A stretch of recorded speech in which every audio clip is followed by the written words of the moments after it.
Et pour en parler avec nous, Emmanuel Maître, chargé de recherche à la Fondation pour la recherche stratégique. Bonjour, merci d'être avec nous. Ce rapport des scientifiques qui décident effectivement d'avancer de 10 secondes à nouveau donc cette horloge de l'apocalypse pointe des dangers croissants de la guerre en Ukraine et le risque accru d'une escalade nucléaire. On n'a jamais été aussi près, semble-t-il, de l'apocalypse. Ça veut dire qu'on est tout proche aujourd'hui d'une destruction mutuelle des grandes nations du monde. Bonsoir. En effet, c'est ce que semblent pointer les scientifiques qui gèrent cet outil qui permet de comparer un petit peu l'évolution du risque, avec en tout cas une situation qui est perçue dans laquelle 2 puissances nucléaires majeures, sont dans des rapports extrêmement conflictuels, et pendant une période longue, heu, menacent, en tout cas utilisent des propos, vraiment assez, qu'on n'avait pas vus depuis très longtemps, concernant l'usage d'armes nucléaires. Oui, on n'avait jamais vu ça, même durant la crise des missiles à Cuba. C'est dire si aujourd'hui on est effectivement dans une situation particulièrement périlleuse. Mais quel est le degré scientifique, d'une certaine manière, du constat de ces scientifiques? Il faut dire que figurent parmi les membres du bureau de ce bulletin 13 anciens Nobel. Oui, tout à fait. C'est un groupe assez éminent, d'ailleurs, qui a été fondé, y compris par des personnalités qui avaient été liées au programme Manhattan, donc de, construction de la bombe atomique, aux États-Unis, pendant la Seconde Guerre mondiale. Donc vraiment des personnalités respectées qui ont une méthodologie, qui, leur permet d'effectuer ce calcul. Alors évidemment, c'est avant tout un outil pour alerter, pour sensibiliser l'opinion publique. Ce qui est certain, c'est que en ajoutant également différents facteurs, vous en avez parlé, le changement climatique, la santé globale et cetera, on aboutit forcément à un diagnostic de plus en plus, compliqué et on se rapproche de cette fameuse, Mhm.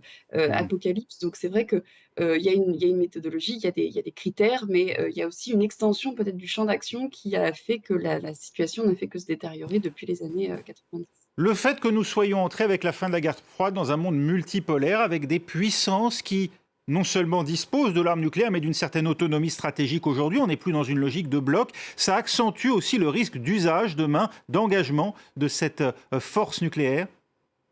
Mais on l'a longtemps pensé et c'est vrai que quand on imaginait encore il y a quelques années, quels étaient les points chauds sur lesquels une arme nucléaire malheureusement pourrait être employée, on pensait beaucoup à des, théâtres régionaux, par exemple l'Inde ou le Pakistan, la péninsule coréenne.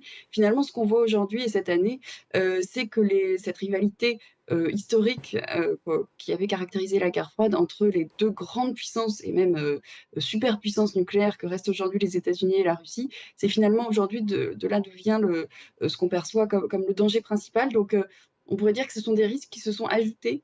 À la fois, on garde cette rivalité, qui est construite sur des arsenaux, conséquents au niveau nucléaire et puis on a aussi d'autres, situations régionales qui accroissent le danger. Oui, la dissuasion reposait jusqu'à présent sur, encore une fois, des blocs qu'on croyait soumis à des logiques rationnelles. Aujourd'hui, on a un véritable doute, d'autant qu'on a affaire à de nouvelles puissances nucléaires comme la Corée du Nord, ou supposées comme telles, à des puissances du seuil comme l'Iran, qui sont régies, semble-t-il, par d'autres logiques, parfois religieuses, ou qui dépassent notre rationalité, disons, à nous occidentaux, j'ai envie de vous dire. Ça, là aussi, ajoute une composante, une part d'inquiétude aujourd'hui. Je dirais oui et non. Enfin évidemment, déjà plus il y a d'acteurs, plus on peut supposer qu'il y a un risque, plus il y a des, logiques en plus qui peuvent être triangulaires avec, des actions-réactions entre différents pays. Je pense par exemple à la Corée du Nord, qui va réagir à ce que font les États-Unis dans le Pacifique, mais qui sont aussi, influencés par l'arsenal chinois, donc c'est des logiques un peu compliquées.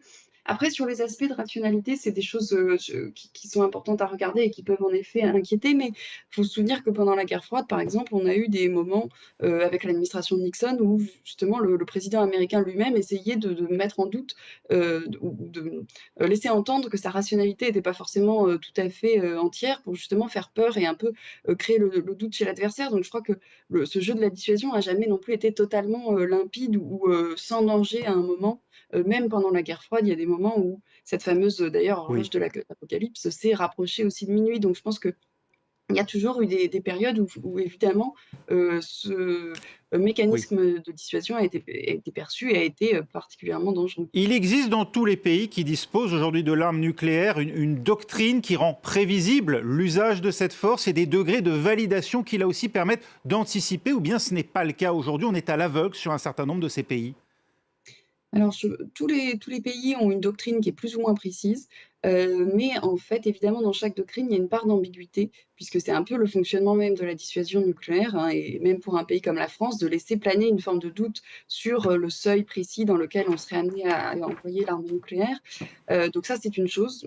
Donc des doctrines qui peuvent être précises, dans lesquelles il y a une part d'ambiguïté et après la question, supplémentaire, c'est dans la quelle mesure ces doctrines sont crédibles ou en tout cas crues par l'adversaire et ça, c'est, je dirais, un petit peu la manière dont elles sont perçues et reçues, de l'autre côté et qui fait que en fait, pour certains pays, on a vraiment des interrogations. Les experts, mais aussi les dirigeants politiques, s'interrogent sur la véracité des doctrines annoncées. Et donc, par exemple, dans le cas de la Russie, s'il y a une doctrine très claire qui dit que la Russie se servirait de ses armes nucléaires uniquement pour défendre vraiment sa souveraineté, dans des cas d'extrême légitime défense, on a pu se demander, notamment au vu des déclarations politiques de l'année, si elle n'était pas prête à en faire un usage beaucoup plus précoce, dans le cadre d'un conflit.